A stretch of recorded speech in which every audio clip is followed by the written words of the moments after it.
Welcome to Ifa Stories, where ancient wisdom meets modern storytelling.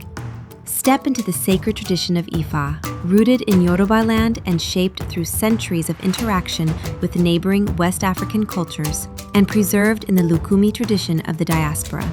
Here we engage the Ifa divination corpus, the sacred Odu through which Orúnmìlà reveals insight into destiny and moral order, reflected in the lives of Orisha, Irunmole, Awos, communities, and all who seek guidance. These are not distant myths, but living teachings, bridges between past and present, illuminating responsibility, consequence, and the human path.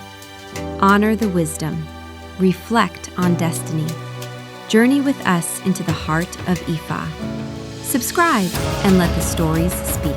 Learn more at ifastories.com. Introductory note. This retelling draws on a traditional account as presented in Ifism, Volume 3, The Complete Works of Orúnmìlà, The Odus of Oyekun, by C. Osamaro Ibi. The narration and commentary in this presentation are original to Ifa Stories. He did divination for EYELE the pigeon and ADAABA the dove. While still in heaven, EYELE the pigeon and ADAABA the dove decided to come to the world and went to Oyekun for divination concerning childbirth on earth. The Awos prescribed separate sacrifices for them. EYELE the pigeon was told to offer Oshun, corn, a bunch of firewood, and an unused clay pot.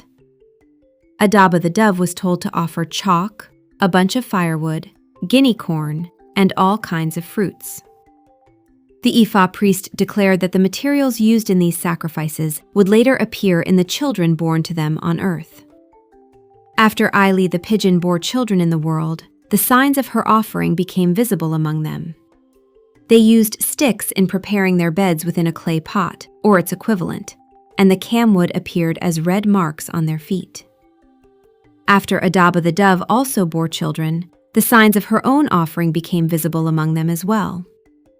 They showed white chalk around the neck and used pieces of sticks to line their nest. When the two sisters had begun to have children, they sang in praise of Oyekun Irosun. Their childbirth confirmed the divination that had been performed for them before they came into the world.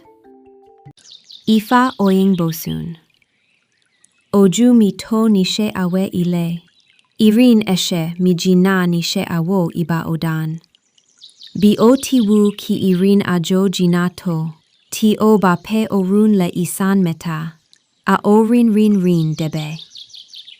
Oyekun to fun. Translation. Ifa Oyekun. My sight is enough to oversee the house. The reach of my feet goes far in performing divination in the forest.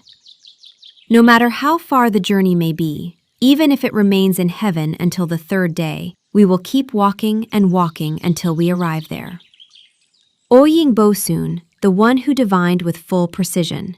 When this Odu appears at divination, the person should be told to make sacrifice with white chalk, camwood, pigeon, and dove. The stated result is that he or she will have a child who will do well enough in life to be able to build a house. What is prepared before descent can later become visible in earthly life.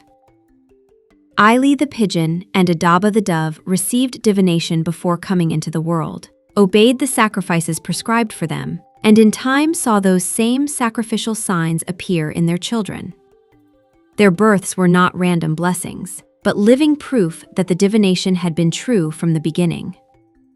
For this reason, the prayer belongs not at the moment of request, but at the moment of confirmation.